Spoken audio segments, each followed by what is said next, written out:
மக்கள் கேட்டது சுகாதார நிலையம், அரசு கொடுத்தது நாய்கள் கருத்தடை மையம். அதிமுக முன்னாள் அமைச்சர் விமர்சனம் செய்தார்.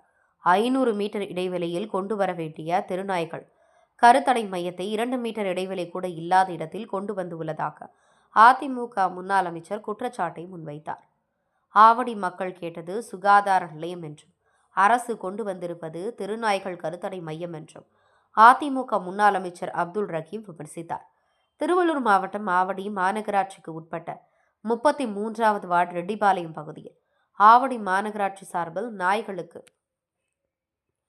கருத்தடை செய்யும் ஏபிசி மையம் திறக்கப்பட்டது.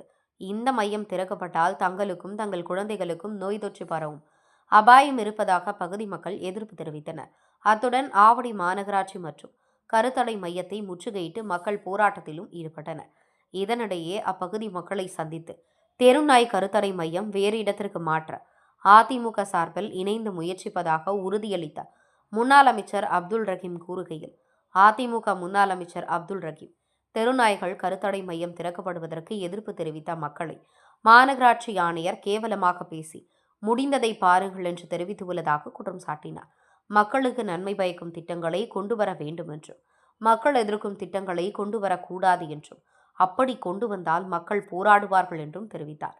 இந்த பகுதி மக்கள் கேட்டது சுகாதார நிலையம் என்றும், ஆனால் அரசு கொண்டு வந்திருப்பது திருநாய்கள் கருத்தடை மையம் என்றும் விமர்சித்தார். குடியிருப்புகளுக்கு 500 மீட்டர் இடைவெளியில் கொண்டு வர வேண்டிய திட்டத்தை 2 மீட்டர் இடைவெளி கூட இல்லாத இடத்தில் கொண்டு வந்திருப்பதாக குற்றம் சாட்டினார். மேலும் இந்த திட்டத்தை வேறு இடத்திற்கு மாற்ற வேண்டும் என்றும், இல்லை என்றால் கூட்டணி கட்சிகளுடன் இணைந்து அதிமுக தரப்பில் போராட்டம் நடத்தப்படும் என்றும் எச்சரித்தார். வணக்கம். ஆவடி மாநகராட்சிக்கு உட்பட்ட 33வது வார்டு ரெட்டிபாளையம் பழமையான கிராமத்தில் இன்றைக்கி ஆவடி மாநகராட்சியின் சார்பாக விலங்குகளுடைய கருத்தரிப்பு நிலையம் இங்கே அமைச்சிருக்கிறாங்க. இதற்கு இந்த ஊர் மக்கள் எல்லாம் பயங்கர எதிர்ப்பு தெரிவித்தும் அதை எடுக்க முடியாது அப்படின்னு மாநகராட்சியினுடைய ஆணையாளர் அவர்கள் பொதுமக்கள் எல்லாம் ரொம்ப கேவலமாக பேசி உங்களால் முடிந்ததை பாருங்கள் என்று ஒரு ஆணவ திமிரோடு மாநகராட்சி ஆணையாளர் பேசியிருக்கிறாங்க. ஒரு திட்டம் ஒரு அரசு கொண்டு வருது, ஒரு மாநகராட்சி ஒரு திட்டம் கொண்டு வந்தால் மக்களுக்கு உண்டான திட்டங்களை கொண்டு வரணும். மக்களுக்கு எதிரான திட்டங்களை எந்த அரசு கொண்டு வந்தாலும் எந்த மாநகராட்சி கொண்டு வந்தாலும் மக்கள் எதிர்ப்பு தான் தெரிவிப்பார்கள். அந்த மக்களிடத்தில் பேசி இந்த திட்டத்தினால் மக்களுக்கு பாதிப்பு உண்டாகுதுன்னா அந்த திட்டத்தை மாற்றி வேறு இடத்தில் மாற்ற வேண்டும். இதுதான் மாநகராட்சியாக இருந்தாலும் ஒரு தமிழ்நாடு அரசாக இருந்தாலும் மக்களுக்கான திட்டத்தை கொண்டு வருவதை விட்டுவிட்டு மக்களுக்கு எதிர்ப்பான ஒரு செயலை இந்த பகுதியில் ரெட்டிபாளையம் பகுதியில் நம்முடைய மாநகராட்சி எடுத்திருக்கிறது. உடனடியாக மக்களுடைய கோரிக்கையை ஏற்று இந்த திட்டத்தை மாற்றி இந்த பகுதியில் இருக்கின்ற குறிப்பாக பெண்கள் இருக்கின்ற தாய்மார்களை என்ன சொல்லுவார் என்று சொன்னால், இன்றைக்கு இந்த கட்டிடம் அப்படியே இருக்க வேண்டும். இதை இந்த பகுதியில் ரெட்டிபாளையம் கிராமத்தில் 33வது வார்டில் ஒரு நகர சுகாதார நிலையம் அமைத்து கொடுங்கள், மக்களுக்கு பயன்பெறுவாக இருக்கும். குறிப்பாக தாய்மார்கள் அதிகமாக இருக்கிறதா கர்ப்பிணி பெண்களுக்கு அவர்களுக்கு பயன்பெறுவாக இருக்கும்.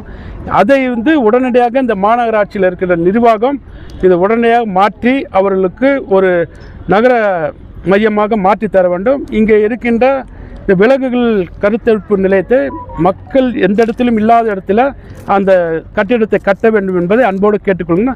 அதை மீறி இவர்கள் இதுதான் செய்வோம் என்று சொன்னால் நிச்சயம் அனைத்து இந்திய அண்ணா திராவிட முன்னேற்ற எங்கள் கூட்டணி கட்சியின் சார்பாக மிகப்பெரிய போராட்டங்களை இந்த இடத்தில் கட்டிடம் கட்ட முடியாத அளவுக்கு நாங்கள் போராட்டங்களை நடத்துவோம் என்பதை எங்களுடைய கழகத்தினுடைய பொதுச் செயலாளர் கூட்டணி கட்சி தலைவர்களுடன் இணைந்து இந்த பகுதியில் மக்களுக்காக இந்த பணியை நாங்கள் செய்வோம்.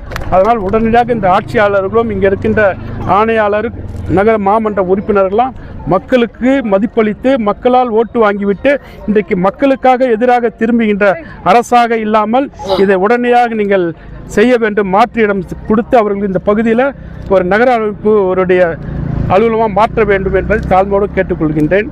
இதை ஆணையாளர்களும் இங்கே இருக்கின்ற அமைச்சர் அவர்களும் இங்கே இருக்கின்ற மாமன்ற உறுப்பினர்களும் புரிந்து கொண்டு மக்களுக்கு நல்லது செய்ய வேண்டும் என்று அன்போடு கேட்டுக்கிறேன் என்று சொல்ல, தேர்தல் வருகின்றது, மக்கள் தெளிவாக இருக்கின்றால் மாற்றத்தை நோக்கி வந்து கொண்டது. நிச்சயம் அனைத்து இந்திய அதிமுக ஆட்சி வந்தால் இந்த இடத்திலே மாற்றத்தை நிச்சயமாக நாங்கள் கொண்டு வருகின்ற சூழ்நிலையை உருவாக்காதீர்கள் என்பதை தெரிவித்துக் கொள்கின்றேன். இது அதுதான் இது மக்களுக்கு எதிராக மக்கள் இந்த இடத்துல கட்டிடம் ஏதோ ஒரு கட்டிடம் வருகிற போது இந்த கிராமத்துக்கு ஒரு கட்டிடம் வருதுன்னு நினைச்சாங்க. திடீர்னு எல்லாம் முடிச்சுட்டு இப்போ ஏபிசின்னு ஒரு இதுக்கு போர்டு வச்சிருக்கிறாங்க. அது என்னன்னா விலங்குகளோட கருத்தரிப்பு செய்து இந்த இடத்துல அதை பராமரிக்கிறதுக்கு இந்த பக்கத்தில் இவங்க ஒரு அறிக்கையை கொடுத்துருக்குறாங்க. 500 மீட்டருக்கு தள்ளி தான் இந்த திட்டமே வரணும்னு. 2 மீட்டர் கூட இல்லை, பக்கத்தில் சென்ட் பீட்டர்ஸ் காலேஜ் இருக்குது, பக்கத்தில் நிறைய வீடுங்க இருக்குது. அப்படி இருக்கும்போது 500 மீட்டர் உங்களுடைய சர்க்கிள்லே போட்டுருக்கீங்க, 500 மீட்டர் தள்ளி தான் போடணும். 4 மீட்டர் கூட இல்லை, சென்ட் பீட்டர்ஸ் காலேஜ் காம்பவுண்ட் இருக்குது, ஒரு 10 மீட்டர் தள்ளி வீடுங்க அதிகமாக இருக்குது. இதை எப்படி நீங்கள் கொண்டு வரீங்க? யார் சொல்லி இது கொண்டு வரீங்க? மக்கள் எதிர்ப்பை தெரிவிக்கிறாங்கன்னா நீ விட்டுணும்ல, கைவிடணும்ல. இப்போ ஆவடி மாநகராட்சியில் பார்த்து குறிப்பாக ஆவடி சட்டமன்ற தொகுதியில் மக்களுக்கு விரோதமாக எந்த திட்டங்களையும் கொண்டு வரீங்க. அவங்க போராடும்போது எங்களை அழைக்கிறாங்க. நியாயமான கோரிக்கைக்கு வரோம். நாங்கள் மக்களுடைய நியாயமான கோரிக்கை அனைத்து இந்திய அண்ணா திமுக எங்கள் கூட்டணி கட்சியோட நிர்வாகிகளோட வரோம். இதை பரிசீலனை செய்யணும். சும்மா நாங்கள் கொண்டு வந்துட்டோம் இதுதான் செய்வோன்றது ஆணவ திமுறில் எந்த அரசு அதிகாரி இருக்கக்கூடாது, அமைச்சர் இருக்கக்கூடாது, இங்கே இருக்க மாமன்ற உறுப்பினர் இருக்கக்கூடாது. மக்களை தெரியல, ஓட்டு கேட்கும் போதும் மக்களை போய் தேடுறீங்கள, அவங்க ஓட்டு போட்டு அந்த அதிகாரத்தில் நீ அந்த ஆணவ பேச்சு வருது. இதெல்லாம் மாற்றணும்.